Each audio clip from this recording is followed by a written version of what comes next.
여러분 안녕하십니까? 역전세 현상이 심화되는 가운데 전세 시장 움직임이 심상치 않습니다. 최근 전세제도 폐지론에 대한 갑론을박도 이어지고 있는데요. 잠시 후 시토론에서는 전세 시장을 바탕으로 한 하반기 부동산 시장을 전망해 봅니다. 뉴스보다 맛집에서는 고훈의 성지를 찾아 순국선열의 숭고한 희생을 되새겨보고 온 국민의 사랑을 받는 여름철 대표 별미도 만나봅니다. 뉴스 크리에이터 시선 잠시 후에 뵙겠습니다. 뉴스 크리에이터 시선 첫 순서는 뉴스를 한 걸음 더 들어가 보는 취재 현장의 기록, 취재 기자의 솔까말입니다. 보도국 양정진 기자 나와 있습니다. 어서 오세요. 안녕하십니까. 네, 벌써 한 해의 절반을 달려왔는데 사건 사고가 참 많았죠. 네, 오늘 솔까말 어떤 뉴스입니까? 예, 주말 아침부터 안타까운 소식 전해드리게 됐습니다. 지난해 겨울 대전에서 9개월 된 아기를 굶겨서 심정지 상태에 이르게 한 친모가 이번에는 아기의 연명 치료를 중단하는 데 동의한다는 사실이 뒤늦게 알려졌습니다. 이 아기를 죽음에 몰아간 친모가 어떻게 다시 한번 아기의 생사를 결정하게 된 것인지 뉴스 먼저 보시겠습니다. 지난해 11월 엄마와 단둘이 살던 생후 9개월 된 남자 아기가 심정지 상태로 병원에 이송됐습니다. 아기는 영양실조와 탈수 증상이 심했고 아이의 어머니는 아기가 먹던 분유를 중고거래 사이트에 다시 판매한 걸로 드러났습니다. 최근 법원은 아동학대 혐의로 38살 친모 A씨에게 징역 4년을 선고했습니다. 그동안 아기는 인공호흡기에 의존한 채 연명치료를 받아왔는데 지난달 가해자이자 친모인 A씨가 아기의 연명치료 중단을 결정한 사실이 알려졌습니다. 현행법상 미성년자의 연명치료 중단 여부는 친권자인 법정 대리인에게 있습니다. A씨가 아동학대로 친권이 제한되면서 구청장이 후견인으로 친권이 위임됐지만 해당 구청은 손쓸 수가 없습니다. 연명치료를 이어가고 싶어도 A씨의 친권이 완전히 상실된 게 아니기 때문입니다. 의사표시도 못하는 아기의 생사를 가해자인 부모가 친권자라는 이유로 결정하는 것이 문제가 있다는 지적입니다. 당초 병원 측은 연명치료 중단에 대해 친모의 동의가 있고 회생 가능성이 없다는 의학적 소견에 따라 법적인 문제가 없었다고 밝혔는데 취재 이후 치료 중단을 철회하겠다고 알려왔습니다. 네, 지난해 겨울에 있었던 사건이죠. 저희 TJB가 단독 보도하면서 당시에도 참 가슴 아팠던 이런 사건인데요. 9개월 된 아기를 친모가 굶겨서 정말 심정지에 이르게 한 이런 비정한 사건인데 보니까 검찰은 징역 10년을 구형을 했고 실제 선고량은 1심에서는 징역 4년이 나왔어요. 이 구형량과 선고량이 차이가 좀 많은 것 같은데 이거 어떻게 된 거죠? 예, 실제로 이 9개월 된 아기는 숨을 쉬지 않는다라고 신고를 받고 와서 심정지로 이송이 됐는데 당시 영양실조 탈수 증상을 보면서 아동학대로 신고가 들어갔고요. 이 검찰이 결심 공판에서 한 말이 아기가 처음부터 시작해서 지금까지 자가호흡이 여전히 불가능하다 이러면서 징역 10년을 구형을 했는데 이 재판부가 범행이 중하고 또 비난 가능성도 크지만 심리검사를 했을 때 이 친모의 사회 연령 수준이 14살 수준으로 나타났다고 합니다.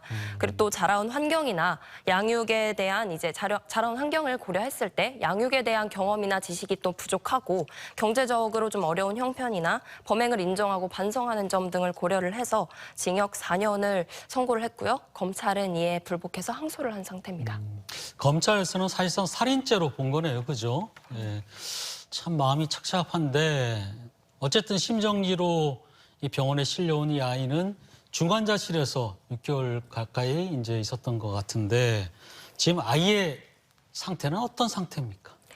아이가 지난해 병원에 실려왔을 11월부터 지금까지 이제 명백하게 의학적 소견이 회생 가능성이 없다. 아이가 이제 인공호흡기를 끼고서 지금 무의미한 치료를 이어가고 있는 상태인데요. 이렇게 지금 하는 게 과연 아이를 위한 것인가 이렇게 좀 병원에서도 의문이 들어서 친모에게 상황을 설명하고 치료 여부를 좀 결정을 해달라고 해서 친모가 이제 중단에 동의를 한 상태입니다. 흔히 우리가 이제 보통 뇌사 상태라는 표현을 많이 하는데 그럼 아이가 뇌사 상태인 건가요? 뇌사를 판정을 받은 것은 아니지만 거의 뇌사 상태라고 할 수 있는 상태입니다. 아, 그래요. 자, 이 정리해보면은 병원 측에서는 아이의 이런 상태를 판단할 때 더 이상의 연명 치료는 이제 무의미하다, 의미가 없다 이렇게 판단했던 것 같고 그걸 중단하기 위해서는 어쨌든 뭐 친권자가 있으니까 친권자의 이제 동의를 받아야 되는 건데 그래서 이제 엄마의 동의를 받을 수밖에 없었다는 거죠. 예, 그렇습니다. 이 아이의 친모가 아동 학대로 인해서 이 친권이 어느 정도 제한이 된 상태입니다. 그래서 이제 아이가 거주하던 그 서구의 구청장이 후견인으로 지정이 되어 있었던 건데, 그래서 이제 아이가 혈압이 갑작스럽게 낮아진다든지 이렇게 좀 위태로운 순간마다 보호자인 구청의 동의를 항상 이제 받았습니다. 병원 측에서. 그런데 이제 구청에서는 항상 돈 문제가 없으니 항상 그렇죠. 연명 치료를 끝까지 이어가 달라 이런 입장이었는데 이 병원 측은 연명 치료를 좀 중단을 어떻게 하는 거에 대해서 직접적으로 물어보고 싶었는데 구청에서는 지금 권한이 없다. 그래서 이제 미성년자의 사실상 그 미성년자 연명 치료를 중단하기 위해서는 그 친권자인 부모에게만 그 권한이 있습니다. 그래서 이제 그 병원 측이 대전 교도소 접견실에 이제 친모를 찾아가서 그 친모 의사를 확인한 뒤에 친모가 이런 말을 했다고 합니다. 본인이 이렇게까지 심한 상태인 줄 알았다면 진작 치료를 중단하는데 동의를 했을 것이다. 그래서 이제 동의를 한 상태고요. 그렇기 때문에 이제 적극적으로 인공호흡기를 떼는 등 치료를 중단할 수 있는 상태가 된 겁니다. 사실 구청장이 후견이라고 하지만 쉽게 결정을 못했을 것 같아요. 왜냐하면 친권자 어쨌든 엄마가 계시니까. 그런데 이제 뭐 연명치료 중단 같은 뭐 이런 상황을 판단할 때 글쎄요, 꼭 친권자만 이걸 결정해야 할지 이 상황은 좀 다르잖아요, 그죠? 네. 친권자가 사실상 아이를 거의 죽음에 이르게 한 상황인데 이럴 경우에 꼭 친권자에게만 이런 판단을 해야 하는지 또 이렇게 뭐랄까요, 관계자라든지 또 이런 분들이 좀 모여서 뭐 협의를 해서 이렇게 좀 결정할 수 있는 그런 방법은 없습니까? 저도 그게 굉장히 예. 안타까운 부분이었는데요. 구청이 이제 친권 대리로 지정이 되어 있지만 법률 검토를 했을 때는 어쨌든 연명치료 중단까지는 권한이 없었던 상태인데 이게 바로 친권이 아예 상실된 상태가 아니라 제한된 상태이기 때문에 제한된 그렇습니다. 예, 그렇기 때문에 이제 결정이 구청에서 할 수 있는 권한이 없었던 거죠. 사실 이 연명치료를 중단하는 데는 두 가지 조건이 필요한데요. 먼저 이제 의학적 소견이랑 그리고 이제 법정 대리인, 그러니까 이제 친모나 친부의 동의가 있어야 하는 상태인데 지금은 이 두 가지 조건이 모두 만족된 상태이다 보니까 따로 병원에서는 위원회 같은 것을 열지 않고 합법적 절차에 따라서 진행을 하게 된 거고요. 그 만약에 이제 친권이 박탈이 됐었다면 해당 구청이나 이제 아동보호 전문기관이나 이렇게 좀 모여서 협의체를 구성을 해서 이 사례결정위원회라는 것을 구성을 해서 치료 방법을 좀 논의를 하려고 했었다고는 합니다. 그런데 이제 그 과정 전에 이제 병원에서 친모의 동의를 받았기 때문에 그 위원회도 열리지 못하고 결국 이렇게 됐다는. 알겠습니다. 근데 이제 저희가 이제 이게 문제가 되고 논란이 된 이유 중에 하나도 어쨌거나 결과적으로 보면은 가해자가 엄마 아닙니까? 근데 이제 이 가해자인 엄마가 다시 또 아이의 생명에 관여를 한다는 것 자체가 이게 논란이 된 거잖아요. 그죠? 이게 어떻게 보면은 아이 생명을 뭐 두 번씩이나 또 죽이게 되는 셈이 아니냐. 또 이렇게 볼 수도 있을 것 같기도 하고 어떻게 보면 뭐 또 다른 아동 학대가 아니냐. 또 이렇게 얘기하시는 분들도 있거든요. 예. 어떻게 보십니까? 사실상 친권 문제가 가장 크죠. 친권이 완전히 상실된 것이 아니기 때문에 이 아기를 심정지 상태에 이르게 한 가해자가 또다시 아기의 생사를 그렇죠. 결정하게 된 건데요. 사실 이 아이가 친모랑 단둘이 살던 관계였습니다. 그렇기 때문에 친부가 없어서 따로 이제 그 친권이 넘어가거나 이렇게 결정을 할 수 있는 대리인이 없었던 상황인 거죠. 현행법상 아동학대를 한다고 해도 이 친권이 완전히 상실되는 것이 아니기 때문에 일부 전문가들은 즉시 박탈을 해야 된다 이런 의견도 내고 있습니다. 그러니까 친권 자체를 박탈해야 된다. 예. 그런 의견이죠. 그 지역 방송사들이 이제 일제히 취재를 했어요. 한 이후에 병원 측에서는 그동안 연명치료 중단을 하기 위해서 했던 이런 부분들을 다시 또 철회하겠다는 의사를 밝힌 걸로 알고 있는데 이게 어떻게 된 건지 얘기 좀 들어볼까요? 예, 저희가 이제 모든 취재를 마치고 나서 마감 직전에 이제 병원에서 갑자기 전화가 왔습니다. 갑자기 이제 연명 치료 중단을 철회하겠다 이렇게 연락이 왔는데 특별한 이유를 밝히지는 않았습니다. 근데 이제 갑작스럽게 이제 방송사들이 취재를 한 것에 좀 부담을 느껴서 그렇게 좀 철회를 한 것이 아닐까 이렇게 추정을 하고 있습니다. 병원 측의 뭐 입장은 좀 이해가 되긴 해요. 뭐 어쨌든 간에 연명 치료를 더 이상 무의미하다고 판단했기 때문에 뭐 법에 따라서 친권자한테 그걸 했는데 이게 또 뭐 논란이 되고 하니까 그럴 것 같으면 뭐 다시 또 그냥 진행을 하는 게 낫지 않겠냐. 아마 그렇게 판단하지 않았을까.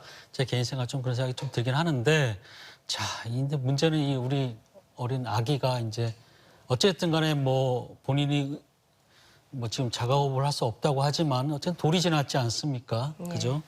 참 안타까운데 어떻게 됩니까? 지금 연명치료를 그럼 계속 이어가게 되면은 아이 치료는 지금 어떻게 되는 겁니까? 원래는 이 가해자인 친모가 연명 치료를 중단을 결정했지 않습니까? 그런데 중단을 하기 전에 마지막으로 아이를 한번 보고 싶다 이렇게 면회 요청을 한 상태예요.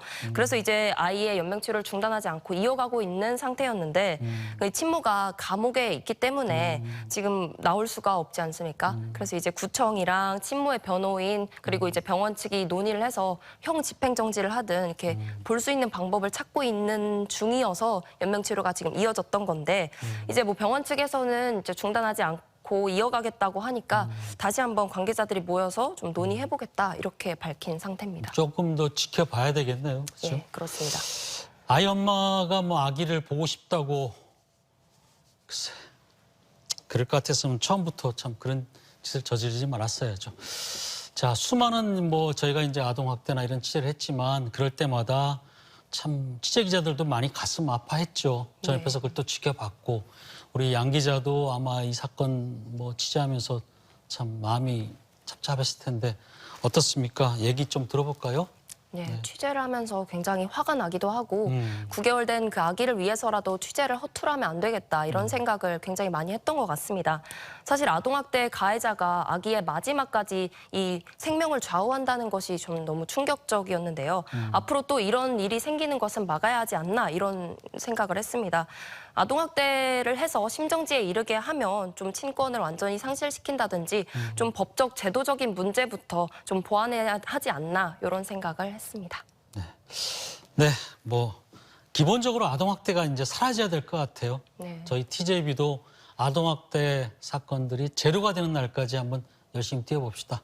네, 양정진 기자 수고 많았습니다. 네, 감사합니다.